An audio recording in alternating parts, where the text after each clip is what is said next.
I'm Rebecca, 26 years old. Every single summer, without fail, my family adhered to our cherished practice of visiting Martha's Vineyard, and I always anticipated reconnecting with everyone there.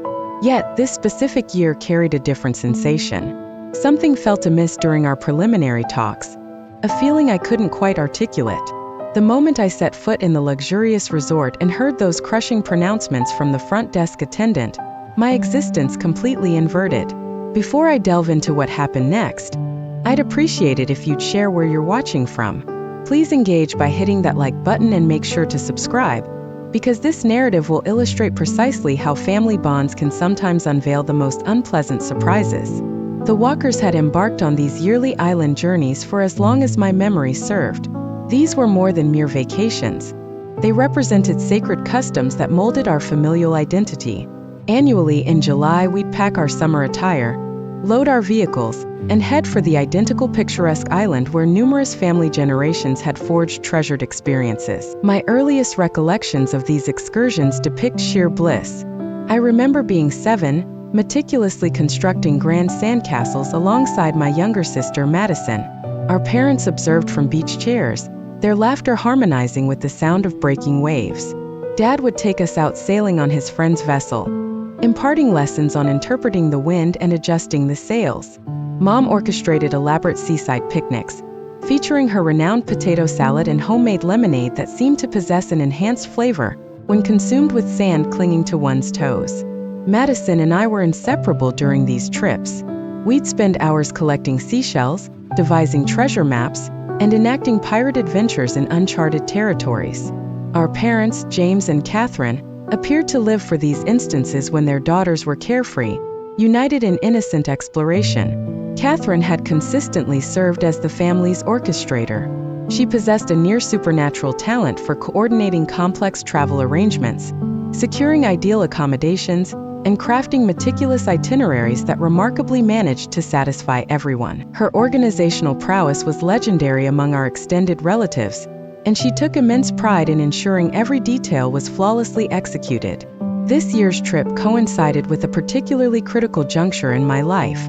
I had recently commenced a new role as a marketing coordinator at a respected firm in Boston, a demanding position that had absorbed most of my energy in recent months. Furthermore, my 2-year relationship had concluded quite messily merely 6 weeks prior, leaving me emotionally depleted and questioning numerous aspects of my existence.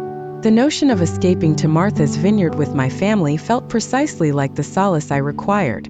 I envisioned long walks along the beach with Madison, intimate conversations that would aid in healing recent emotional wounds, and the comfort of being enveloped by those who offered unconditional affection. During the planning stage, our family group chat had been buzzing with activity for weeks. Madison was especially keen on exploring new dining establishments. Dad aimed to book fishing charters, and Mom was immersed in researching spa treatments and cultural pursuits. Whenever I volunteered to assist with accommodation or activity reservations, I was consistently assured that everything had already been arranged.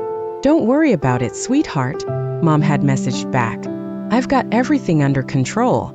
Just focus on your new job and getting yourself ready for a relaxing vacation." Her reply struck me as caring and considerate at the time. I felt grateful that my family comprehended the overwhelming nature of my recent life transitions and wished to spare me additional stress. In retrospect, I should have discerned the subtle shift in their communication patterns, but I was too trusting, too preoccupied with my own difficulties to register the warning signs. Anticipation steadily mounted as our departure date approached.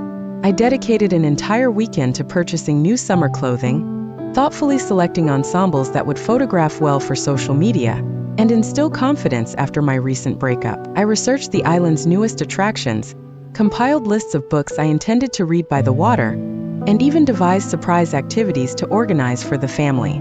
Madison and I had grown somewhat distant over the past year due to our demanding schedules, but I viewed this trip as an opportunity to revitalize our close sisterly bond. I missed our late-night discussions and spontaneous adventures. I was genuinely enthusiastic about the prospect of spending quality time together, free from the distractions of work and daily responsibilities. The morning of departure dawned bright and clear. I rose early, feeling more optimistic than I had in months. My apartment was filled with neatly arranged luggage, carefully folded summer garments, and that particular energy of anticipation that only precedes a much-awaited vacation. Due to my work commitments, I needed to drive separately from the rest of my family. We had arranged to rendezvous at the resort, and I was actually looking forward to the solitary journey. The 3-hour drive would provide time to decompress from my hectic work week and mentally prepare for valuable family moments. I packed my car with enthusiasm, meticulously verifying that I had everything essential for a perfect vacation. My trunk held carefully chosen outfits, beach accessories, books, and thoughtful presents I had acquired for each family member. The drive itself was pleasant, featuring ideal weather and light traffic that allowed me to arrive slightly ahead of schedule. However, the initial subtle indication of difficulty emerged during my transit.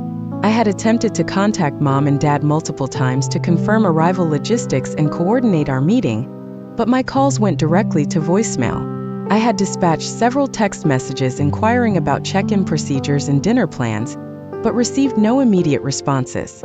I assumed they were simply occupied with their own travel preparations or encountering poor cellular reception. As I navigated my car into the resort's circular entrance drive, admiring the graceful architecture and impeccably maintained landscaping, a wave of gratitude washed over me for my family's thoughtfulness in selecting such a beautiful setting. I had no inkling that my entire existence was about to unravel in the most public and mortifying manner imaginable. The Ocean View Resort surpassed even my most optimistic hopes. Stepping through the enormous glass entry doors, I was instantly captivated by the lobby's stunning elegance. Polished marble floors reflected the light from colossal crystal chandeliers, while floor-to-ceiling windows afforded spectacular vistas of the harbor beyond. Fresh floral arrangements imbued the air with a delicate fragrance, and the gentle strains of classical music cultivated an atmosphere of refined opulence. I approached the mahogany reception counter with complete assurance, my excitement scarcely contained as I anticipated surprising my family, who presumably had not yet arrived. The desk attendant, a professional-looking man in his early 30s wearing a perfectly pressed uniform, greeted me with the sort of warm smile that upscale hotels train their personnel to perfect. "Good evening and welcome to the Ocean View Resort," he said cheerfully. "How may I assist you tonight?" "Hello," I replied, practically beaming with joy. "I'm here to check in. The reservation should be listed under Walker." I observed his fingers moving efficiently across the keyboard, fully expecting the smooth confirmation that would signify the official commencement of our family holiday. Yet, after several moments of typing and scrolling, his expression began to transition from professional confidence to puzzled concern. "Let me try an alternative spelling," he murmured, more to himself than to me.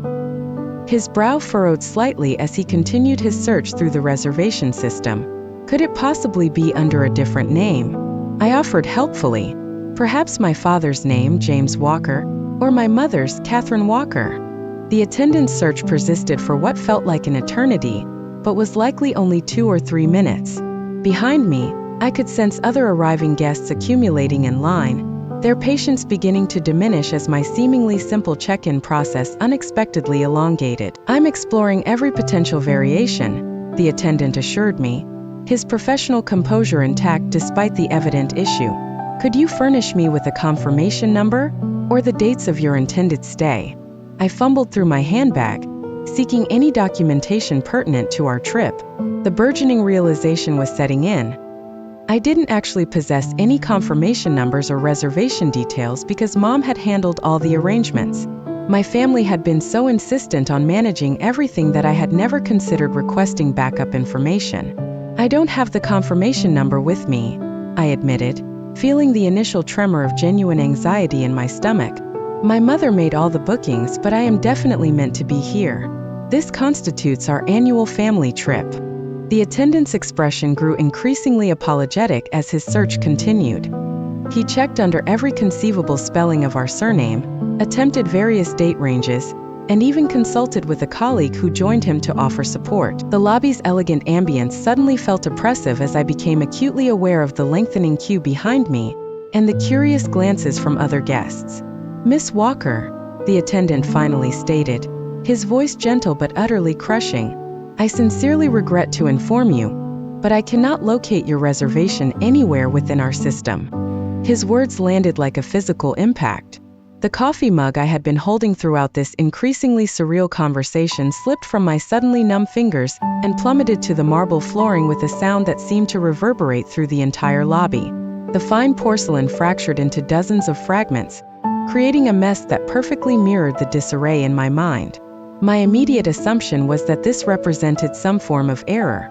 Hotels frequently made mistakes.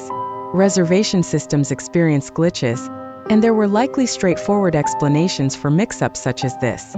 I quickly retrieved my phone to call Mom, confident that she would be able to resolve this confusion within minutes. However, upon checking our family group chat for reservation particulars or confirmation numbers, I uncovered something that sent a shiver down my spine.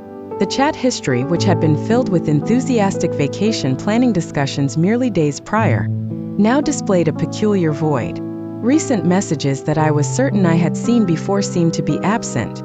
"This makes no sense," I murmured, scrolling through my phone while hotel staff quietly cleared the shattered mug around my feet. "I know we discussed this trip. I know the reservations were made." With mounting desperation, I attempted to call Mom's mobile phone, but it went directly to voicemail. Dad's phone did the same. Even Madison's number, which typically had excellent reception, appeared unreachable. The silence emanating from my family was becoming as perplexing as the missing reservation. "Ma'am," the desk attendant said gently, "is it possible that your family made reservations at a different hotel?" Martha's Vineyard features several luxury resorts, and occasionally guests inadvertently arrive at the incorrect location. His suggestion offered a fleeting moment of hope, but I swiftly dismissed it. Our family had been visiting this exact resort for years. The ocean view was practically a second home, and there was absolutely no possibility that Mom would have booked us anywhere else. It was then that another idea occurred to me, one that sent a chill down my spine. If the reservation system held no record of me, yet my family was definitely intending to be here, then where exactly were they? "Could you ascertain if other members of my family have already checked in?" I inquired, my voice beginning to tremble slightly. "James and Catherine Walker and Madison Walker." The attendant's fingers flew across the keyboard once more, and this time his search yielded immediate results. His expression shifted to one of confusion mixed with empathy as he looked back at me. "Yes," he stated carefully. "I indicate that the Walker family checked in approximately 1 hour ago. They are registered in our presidential suite." The news that my family was already present, already settled in their quarters, already commencing their holiday without me, struck with greater force than the missing reservation had. Why hadn't they awaited my arrival? Why hadn't they contacted me to ensure I had arrived safely? And most significantly, why had my name been omitted from their reservation? I stood in that elegant lobby, surrounded by the debris of my broken coffee cup and the mounting concern of the hotel personnel, feeling more isolated and bewildered than I had ever felt in my entire existence. My luggage rested beside me like a testament to my mislaid expectations, and I realized I possessed absolutely no idea what step to take next. The most distressing element was the growing certainty that this wasn't an error or a mishap. Something was profoundly, fundamentally wrong, and I was on the verge of discovering precisely how wrong things could become. Equipped with the knowledge that my family was indeed at the resort and had been for over an hour, I resolved to locate them and unravel this increasingly bizarre state of affairs. The hotel staff offered to safeguard my luggage while I sought out my family, and I gratefully accepted their assistance, although I could perceive the sympathy in their gazes as they processed the unfolding situation. I wandered through the resort's sumptuously appointed corridors, inspecting the various restaurants, bars, and public spaces where my family might be unwinding after their journey. The Ocean View Resort was designed much like a small community, with multiple structures connected by covered walkways and verdant gardens, making it challenging to pinpoint specific guests without knowing their exact whereabouts. After 20 minutes of searching, I finally spotted them at the poolside dining area, seated at a prime table overlooking the water. The scene before me was postcard perfect. Mom and Dad appeared to be enjoying cocktails while Madison reclined in a designer sundress, her impeccably styled hair catching the late afternoon sunlight. They seemed relaxed, content, and completely at ease, in a manner suggesting they had been comfortably settled for quite some time. What struck me most was their apparent normalcy. This wasn't a family frantically searching for a missing daughter, or desperately attempting to resolve a reservation crisis. They looked like people precisely where they expected to be, engaged in activities they had planned. I approached their table, attempting my best cheerful smile, though I could feel the tension around my eyes as I endeavored to conceal my mounting confusion and apprehension. "There you are," I called out as I drew nearer. "I've been searching everywhere for you." My family's reaction was instantaneous and peculiar. Dad glanced up from his drink, made brief eye contact, then quickly diverted his gaze toward the harbor as if something utterly fascinating had suddenly captured his attention. Mom's hand immediately went to the jewelry at her throat, a nervous habit I had observed countless times when she felt uncomfortable, and she began manipulating her necklace without meeting my gaze. Madison's response proved the most unsettling. She looked directly at me, but her expression was frigid and distant, entirely devoid of the warmth and excitement I had anticipated for our reunion. Her designer sunglasses were strategically positioned to conceal her eyes, and her body language conveyed irritation rather than happiness at seeing me. "Oh," Madison stated flatly, her tone lacking any of the enthusiasm characteristic of our family gatherings. "You're here." The lukewarm greeting felt like a physical blow. Where was the excited embrace, the rapid-fire catch-up, the immediate inclusion in their conversation? Instead, I felt like an unwelcome intrusion on their tranquil afternoon. "Of course I'm here," I replied, my forced cheerfulness beginning to show faint cracks. "We've been planning this trip for months, but I'm encountering the strangest issue with the hotel reservation. They cannot locate my name anywhere in the system." I launched into an account of my experience at the front desk, anticipating immediate concern and offers to help resolve the problem. Instead, I was met with a silence so profound it felt deafening. Mom continued to fidget with her necklace.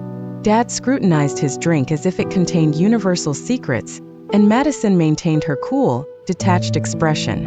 "That's odd," Madison eventually stated, her voice completely devoid of surprise or concern. "Perhaps you should contact the hotel you actually booked." Her suggestion was delivered with a subtle edge I couldn't quite decipher. It felt dismissive, almost mocking, but surely I was misinterpreting the situation. This was my sister, my family, the individuals who ostensibly loved me most in the world. No, I insisted, my desperation beginning to surface. "It's definitely this hotel. We always stay at the Ocean View. The attendant verified that all of you checked in an hour ago, but somehow my name is not on the reservation." The family exchanged glances I couldn't decipher, a silent exchange that clearly excluded me. It was as if they were conducting an entire conversation with their eyes while I stood feeling increasingly foolish and unwanted. "Look," I continued, my voice adopting a pleading quality I detested hearing. "I recognize there must be some sort of misunderstanding. Perhaps we can simply add me to your reservation, or I could procure my own room nearby. I am certain we can resolve this." Dad finally spoke, although he still avoided looking directly at me. "Rebecca," he said, "the hotel mentioned they are fully booked for the duration of the weekend. Apparently, some special event is occurring on the island." His response felt rehearsed, as though he had prepared this explanation in advance. The casualness of his tone suggested that my accommodation crisis was not of particular urgency or concern to him. "But you all have rooms," I pointed out, my confusion escalating with each passing minute. "Surely there is space for one more person. We are family." Actually, Mom finally contributed to the conversation, her voice tight and uncomfortable. "We only reserved the one suite. It's genuinely designed for just 4 individuals." The mathematical absurdity of her statement immediately registered. There were 4 of us: Mom, Dad, Madison, and myself.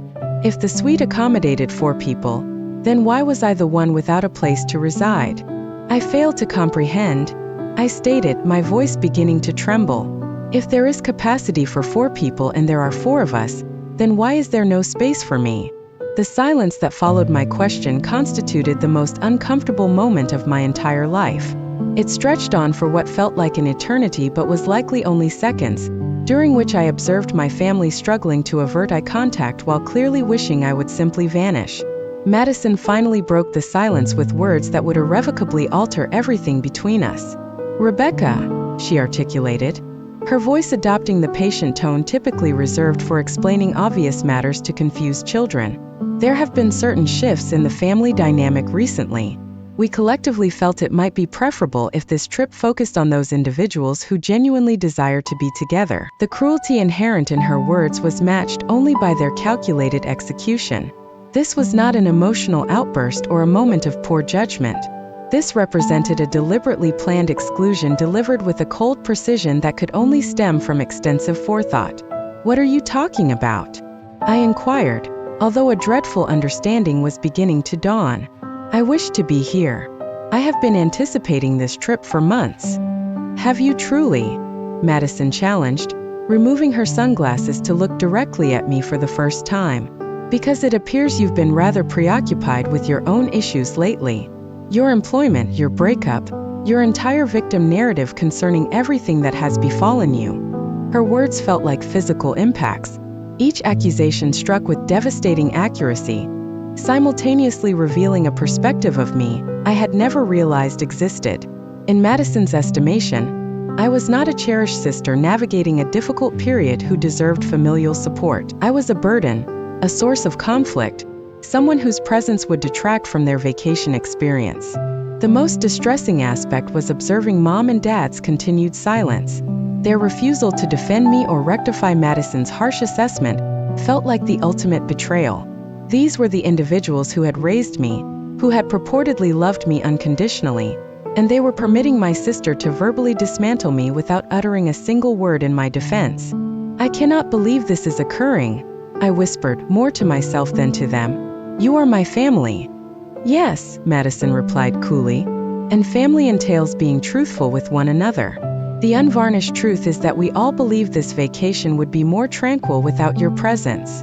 The revelation that this exclusion had been a collective decision, something they had all discussed and agreed upon behind my back, represented the final element in my heart's complete fracturing.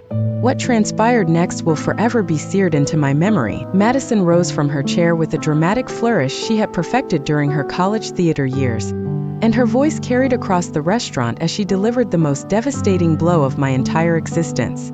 "I only made reservations for our real family," she announced loudly, her words projecting with theatrical precision that ensured every nearby table could overhear our private humiliation. The poolside restaurant, which had been filled with the gentle murmur of vacation conversations and the clinking of glasses, fell into an uncomfortable silence. I could feel the eyes of strangers turning toward our table, their curiosity piqued by the obvious family drama unfolding before them. The elegant atmosphere that had felt so welcoming just hours earlier now felt like a spotlight illuminating my public shame. My body's physical reaction to Madison's cruelty was immediate and overwhelming. My hands began trembling uncontrollably. My chest tightened until breathing became difficult, and I felt a cold sensation spreading through my limbs as if my blood had literally turned to ice. The betrayal was no longer merely emotional. It was a visceral physical experience that made me feel as though I might collapse right there on the restaurant's immaculate deck. "Madison," I managed to whisper, though my voice emerged as barely more than a croak. "How can you say that? What do you signify by real family?"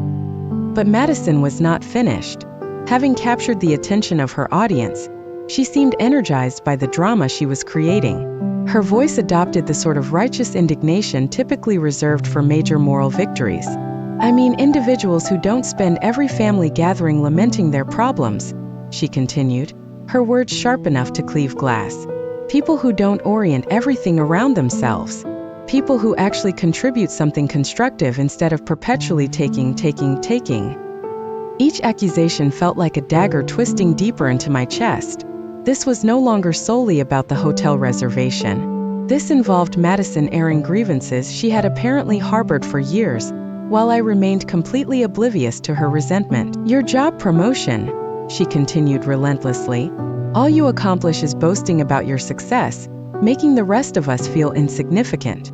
Your relationship difficulties. We are all weary of hearing about poor Rebecca and her dating catastrophes. You perceive yourself as superior to everyone else, but you are merely self-absorbed and exhausting to be around." I looked desperately toward my parents, silently imploring them to intervene, to defend me, to restore some semblance of sanity to this nightmare scenario. But James and Catherine had transformed into inert figures, their faces carefully blank as they stared at various points around the restaurant, pretending this devastating character assassination was not happening at their table. "Mom," I pleaded, my voice completely fractured. "Dad, please tell me this is not real. Please tell me this is some dreadful error." Catherine's response was to take a substantial sip of her cocktail while entirely avoiding my gaze. James cleared his throat uncomfortably but offered no words. Their silence was not merely disappointing. It was confirmation that Madison's words represented their shared sentiments regarding me. "I need to comprehend this," I stated, my desperation escalating with every passing second. "What specifically have I done? When did I make you all feel this way? Why did no one discuss these issues with me?" Madison's laughter was bitter and theatrical. "Converse with you, Rebecca. We have attempted, but you are so absorbed in your own diminutive world that you never attend. Recall Christmas when you spent the entire dinner discussing your work projects. Remember Mom's birthday when you arrived late due to some meeting and subsequently complained about your stress levels."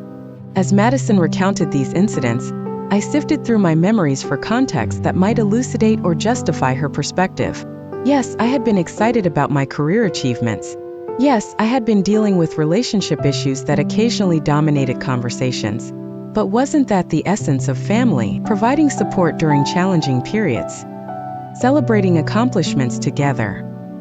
"I believed you were proud of my accomplishments," I stated weakly. "I thought you wished to hear about my life." "We desired to hear about your life when it included other individuals," James finally spoke, though his words felt rehearsed and uncomfortable. "Lately, it has solely revolved around Rebecca's problems, Rebecca's successes, Rebecca's requirements. There is no space for anyone else." The accusation of selfishness stung particularly deeply because it contained just enough truth to compel me to question everything about myself. Had I genuinely been so self-absorbed? Had my enthusiasm regarding work achievements come across as arrogance? Had my requests for emotional support during my breakup been excessive? "But we are family," I repeated, as if reiterating it sufficiently might reinstate the unconditional love I had always believed existed between us. "Families support each other through favorable times and unfavorable ones." "Real families do," Madison agreed, her emphasis on the word real piercing me like a blade. "But real family members also consider the feelings of others. They do not expect everyone else to orbit their drama." The revelation that my family's definition of real somehow excluded me was perhaps the most devastating aspect of this entire confrontation. I had matured believing that familial bonds were indissoluble, that blood relationships forged unconditional love and support. Instead, I was discovering that my position within this family was contingent upon my conduct adhering to standards that had never been clearly communicated. "So you orchestrated this," I articulated, the full scope of their betrayal finally becoming apparent. "You held family discussions about excluding me. You made determinations about me behind my back. You debated my shortcomings and concluded I did not deserve to be here. We believed it would be more beneficial for everyone," Catherine finally contributed, her voice so quiet I could scarcely hear her over the restaurant's ambient noise. "We thought perhaps some time apart would assist you in reflecting on your conduct." The clinical coldness of her explanation made this feel less like a family dispute and more like an intervention for someone with a serious character flaw. The individuals who had nurtured me, who had purportedly loved me unconditionally, had conducted a tribunal in my absence and found me guilty of being insufficiently considerate of their requirements. "And you did not consider involving me in this discussion?" I asked. "You did not believe I merited an opportunity to defend myself or comprehend your concerns. What purpose would that have served?" Madison shrugged. "You would have simply redirected everything to focus on your own feelings again, persuaded us that we were mistaken, and nothing would have changed." The hopelessness in her response suggested she had already completely dismissed me. In Madison's estimation, I was evidently incapable of growth, transformation, or genuine consideration for others. This was not a temporary penalty or a wake-up call. It was a permanent exclusion based on character flaws she deemed irreparable. As I stood there processing the enormity of their collective rejection, I became aware that our entire conversation had been witnessed by dozens of other hotel patrons. The elegant poolside restaurant had transformed into an amphitheater for my public humiliation, and I could see individuals whispering amongst themselves, pointing discreetly in our direction, and documenting this moment that would likely become material for their own vacation narratives. The hotel staff, professionally trained to manage all manner of guest situations, were visibly struggling with how to respond to this familial crisis. I could discern waiters hovering at the periphery of the scene, uncertain whether to intervene or permit this drama to continue unfolding in their typically peaceful establishment. This was the instant when everything I had believed about love, family, and my place in the world completely disintegrated. Standing there in that beautiful restaurant, surrounded by strangers witnessing my deepest mortification, I recognized that the individuals I had trusted most had revealed themselves capable of a cruelty I had never conceived possible. Standing amidst the wreckage of all I had believed about my family, something profound shifted within me. The tears that had threatened to fall suddenly ceased, replaced by a clarity so piercing it felt like emerging from a protracted, perplexing dream. For the first time in this entire nightmare scenario, I was not focused on convincing them to love me or pleading for inclusion. Instead, I was perceiving the situation with astonishing objectivity. The individuals seated at this table were not the loving family I had idealized in my memory. They were individuals capable of orchestrating deliberate cruelty, planning humiliation, and executing emotional warfare with calculated precision.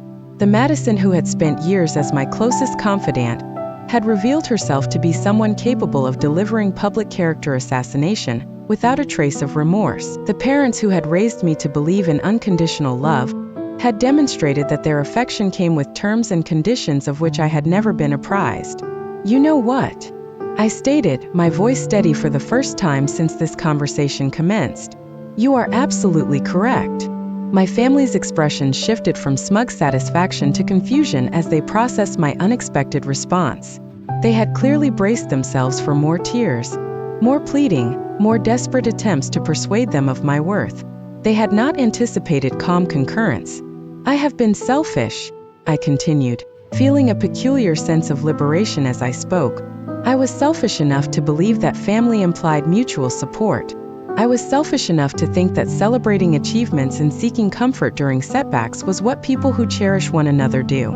I was selfish enough to assume that honesty and open communication could resolve problems instead of clandestine meetings and public mortification. Madison's confident expression was beginning to falter, as she realized this conversation was not proceeding according to her intended script.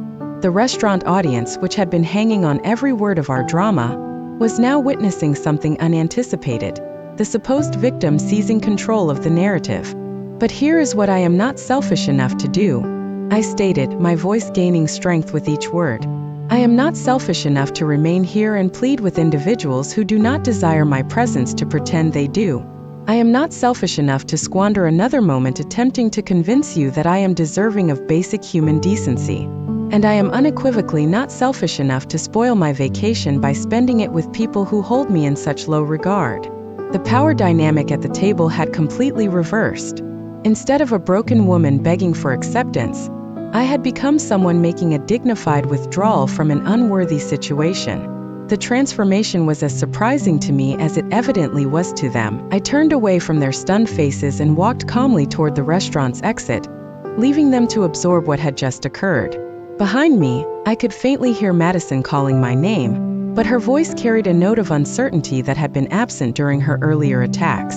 For the first time, she seemed to realize that her cruelty might entail consequences she had not foreseen. My return journey to the hotel lobby felt entirely different from my earlier frantic search for answers. This time, I walked with purpose and resolve, my head held high despite the curious glances from other guests who had clearly overheard the poolside drama. Instead of feeling ashamed, I felt proud of myself for refusing to accept treatment beneath my dignity. At the concierge desk, I approached a distinguished-looking woman who exuded the kind of professional competence that suggested she could solve any issue. "Good evening," I stated with genuine warmth. "I require your assistance in finding alternative accommodations for tonight, somewhere elegant, tranquil, and as distant from my family as possible." The concierge, whose nameplate identified her as Elena Rodriguez, smiled with the kind of understanding that suggested she had witnessed the restaurant scene and admired my handling of it. I have precisely what you need, Elena said, her fingers swiftly moving across her computer keyboard. The lighthouse and just experienced a cancellation in their premium oceanfront suite. It is a boutique property approximately 15 minutes from here, considerably more intimate and exclusive than our resort. As Elena provided details about the Lighthouse Inn, I realized that this unexpected change might, in fact, represent the most favorable turn of events. Instead of being confined to close quarters with individuals who clearly resented my presence, I would have complete freedom to fashion my own vacation experience. That sounds perfect, I told Elena. Please reserve it for me. While Elena arranged the booking, I retrieved my phone and began making additional calls. My marketing background had instilled in me the value of networking, and I suddenly recalled that my college roommate, Diana, worked for a luxury travel company specializing in Martha's Vineyard experiences. Diana, I said when she answered, this is going to sound outlandish, but I am on the island right now, and I require your help planning the most extraordinary solo vacation conceivable. Diana's enthusiasm was immediate and contagious. Within minutes, she was coordinating spa treatments, securing exclusive restaurant reservations, and arranging private tours that would showcase the island's hidden treasures. Her excitement about assisting me in creating a luxury experience stood in such stark contrast to my family's rejection that I almost began weeping again, but this time from gratitude rather than pain. Rebecca, this is going to be incredible, Diana assured me. I am arranging experiences your family could never access. By tomorrow night, you are going to be living better than royalty. As I listened to Diana enumerate the exclusive opportunities she was arranging, I began to understand that my family's rejection had, in fact, liberated me from their constraints. Instead of being confined by group decisions and compromises, I could pursue precisely the experiences that most interested me. My phone began vibrating with social media notifications, and I realized that other guests had been posting about the restaurant drama. However, instead of humiliating gossip, most of the posts expressed admiration for my dignified response to an obviously unjust situation. Strangers were commenting about my grace under pressure and criticizing my family's public cruelty. One post from a woman named Sarah mentioned she had observed the entire scene and wished to purchase me a drink to celebrate my self-respect. Another guest had commented that my family clearly did not deserve someone with my class and dignity. The support from complete strangers was providing precisely the validation my own family had withheld. Elena completed my reservation arrangements and handed me a beautiful folder containing all the details for my new accommodation. Your driver will arrive in 20 minutes, she said. And Miss Walker, what you accomplished back there required genuine courage. Your family does not know what they have lost. As I awaited my transportation, I began documenting this entire experience through carefully composed social media posts. My marketing instincts informed me that this story possessed the power to resonate with individuals who had experienced similar familial betrayals, and I wished to share my journey from devastation to empowerment. The responses to my posts were immediate and overwhelming. Friends, colleagues, and even distant acquaintances began reaching out with support, encouragement, and their own stories of overcoming family toxicity. The online community I was building in real time was providing more genuine care and concern than my biological family had demonstrated.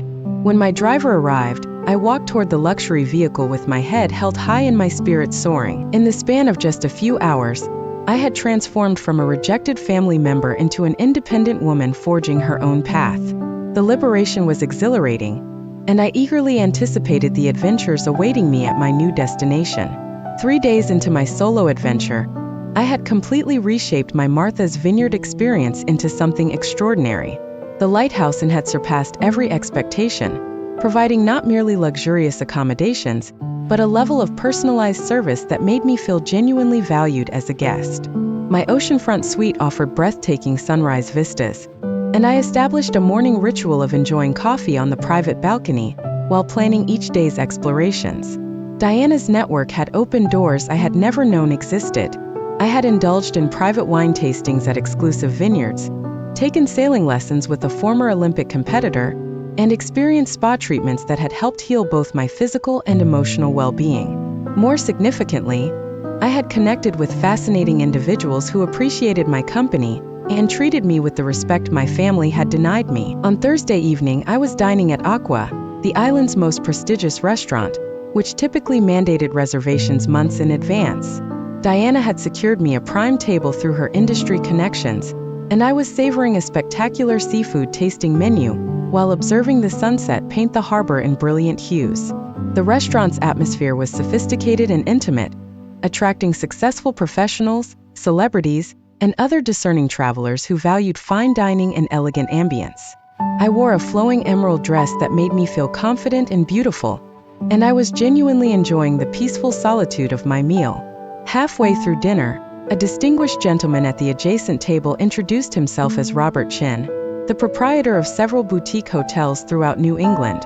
Our conversation commenced with compliments regarding my wine selection and evolved into a fascinating discussion about hospitality, marketing, and business expansion. "You possess excellent insights concerning customer experience," Robert remarked as our conversation continued. "Have you ever contemplated working within the hospitality industry?" Before I could respond, I noticed a familiar disturbance near the restaurant's entrance. My family had arrived for dinner, clearly hoping to experience the same level of luxury I was enjoying. However, their approach to the hostess indicated they lacked reservations, and their increasingly frustrated conversation suggested they were being turned away. The irony was exquisite. While they had excluded me from their carefully planned vacation, I was dining at the island's most exclusive establishment with intriguing new acquaintances who valued my company. "Pardon me for just a moment," I told Robert, rising from my table with the confidence that stems from knowing you belong precisely where you are. I approached the hostess station where my family was disputing availability with the staff. Madison was employing her most entitled tone, demanding to speak with managers and threatening negative reviews if they could not accommodate her party immediately. "Good evening," I stated pleasantly, addressing the hostess while completely disregarding my family's stunned expressions. "Is there a problem here?" The hostess, recognizing me as a valued guest who had been gracious and appreciative throughout my stay, smiled warmly. "Miss Walker, your friends were hoping for a table, but regrettably, we are completely booked tonight." "Friends?" I repeated, allowing a note of confusion to enter my voice. "I'm sorry, but I do not know these individuals." The impact of my words upon my family was immediate and devastating. Madison's face paled. James began sputtering protestations, and Catherine appeared as though she might faint. They had clearly anticipated me either slinking away in embarrassment or attempting some form of reconciliation. They had not prepared for complete dismissal. "Actually," I continued, turning to address them directly for the first time, "I do recognize you. You are the people who publicly humiliated me 3 days ago, because you deemed me selfish and undeserving of basic family courtesy." My voice remained calm and pleasant, but every word carried the weight of absolute certainty. I was not emotional or vindictive. I was simply stating facts in the same tone I might use to describe the weather. "Rebecca," Madison began, her voice lacking its earlier confidence, "we were hoping we could converse." "About what?" I interrupted gently. "About how you spent weeks planning my exclusion. About how you allowed me to travel here believing I was wanted. About how you chose public humiliation over private conversation. I am uncertain what we could possibly have to discuss." By this point, other restaurant patrons were beginning to notice our conversation. Unlike the poolside scene where I had been the target of their attack, this time I was clearly in control while they floundered for a way to regain their composure. "We made a mistake," James said quietly, his earlier confidence entirely absent. "We now recognize that we handled matters poorly." "You did not handle matters poorly," I corrected him. "You revealed your true character. The only mistake was mine in believing that individuals capable of treating family members so cruelly were actually worth my time and emotional investment." Robert had risen from our table and approached our group, his presence adding another layer of sophistication to the scene. "Rebecca," he said, placing a supportive hand on my shoulder, "is everything satisfactory here?" "Everything is perfect," I assured him, maintaining my pleasant tone while my family processed the fact that I had clearly forged impressive new connections during my solo vacation. These individuals were just departing. The power dynamic had completely reversed from our poolside confrontation. Instead of pleading for their acceptance, I was dismissing them from my presence. Instead of being isolated and humiliated, I was supported by new acquaintances who treated me with genuine respect. "Rebecca, please." Catherine spoke for the first time, her voice trembling with emotion. "We are your family. We love you." "No," I replied with absolute certainty. "People who love me do not devise elaborate schemes to exclude and humiliate me. People who love me do not require me to prove my worth through perfect behavior. People who love me celebrate my successes instead of resenting them." Madison made one final desperate attempt to regain control of the situation. "You are being melodramatic," she said, though her voice lacked conviction. "We just thought. You thought you could treat me like refuse, and I would be so grateful for any scraps of attention that I would accept whatever crumbs of affection you decided to offer." I finished for her. "You thought incorrectly." The hostess, who had been listening to this exchange with growing admiration for my composure, finally spoke. "I am sorry, but if you do not possess reservations, I must ask you to vacate the premises so that our guests may enjoy their dining experience." As my family was escorted toward the exit, I returned to my table feeling lighter and more self-assured than I had in years. Robert looked at me with newfound respect, and our conversation resumed with even greater depth and enthusiasm. "That was handled beautifully," he stated. "You possess remarkable composure under pressure." "Thank you," I replied, meaning it completely. I have learned that sometimes the most potent action one can take is simply refusing to accept treatment that is beneath one's dignity. The remainder of our dinner conversation flowed even more naturally, and by the time dessert arrived, Robert had offered me a position as marketing director for his hotel group. The opportunity represented not merely career advancement, but validation that my professional skills were valuable and appreciated by individuals who mattered. As I walked back to the lighthouse in that evening, I reflected on how completely my life had been transformed in just a few days. My family's rejection, which had initially felt like the world's end, had actually liberated me to discover my own resilience, cultivate meaningful new relationships, and create opportunities one never would have pursued while constrained by their limitations. 6 months following that transformative week on Martha's Vineyard, I found myself seated in my new corner office overlooking Boston Harbor, preparing for a presentation introducing groundbreaking customer experience strategies to Robert's hotel group. The career opportunity that had emerged from that painful familial confrontation had blossomed into the most fulfilling professional challenge of my life. My journey toward healing had not been straightforward or linear. The weeks subsequent to my return from the island brought a complex blend of emotions requiring professional guidance to navigate effectively.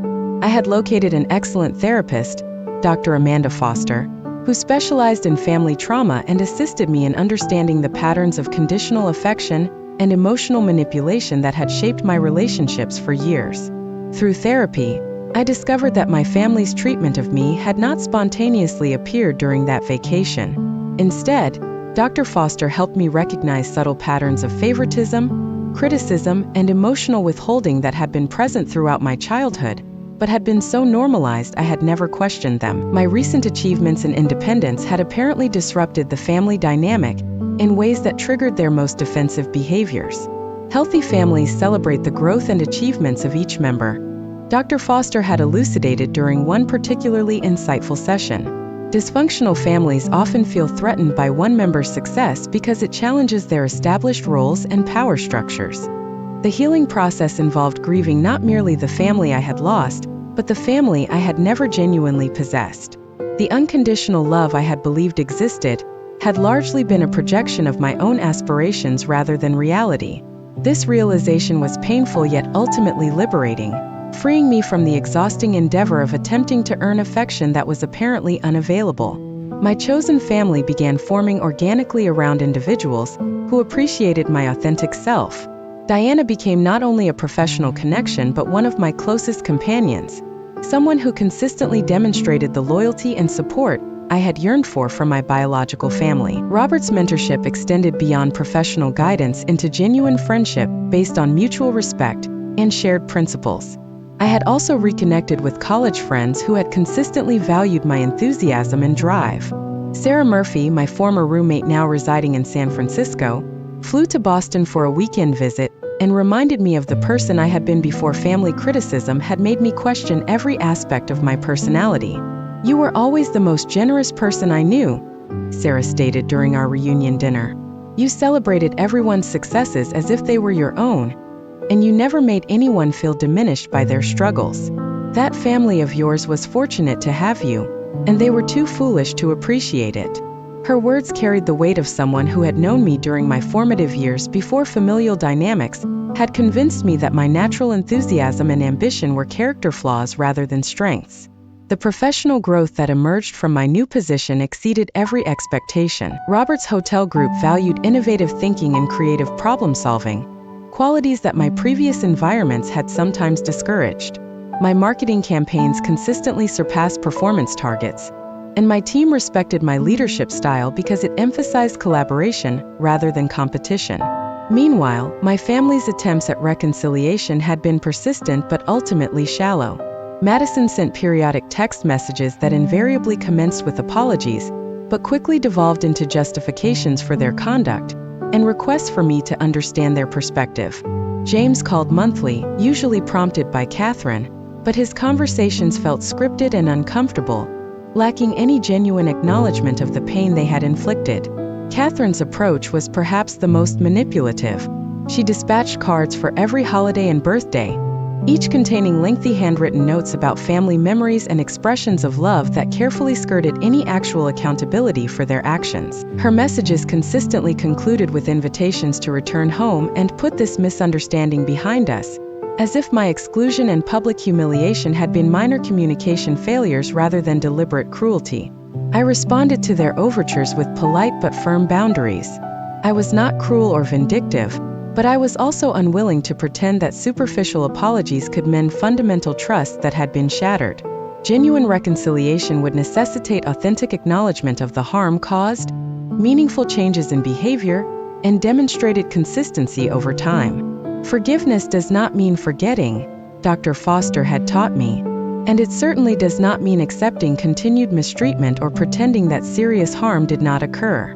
My new annual tradition became solo travel adventures prioritizing my own interests and well-being. Instead of attempting to navigate familial dynamics and accommodate the preferences of others, I explored destinations that captivated me and engaged in activities that brought me genuine happiness. Last month's journey to Iceland had been particularly transformative. The raw beauty of the landscape, the warmth of the local population, and the complete freedom to follow my own curiosity had reinforced my understanding that happiness did not require the approval or participation of others.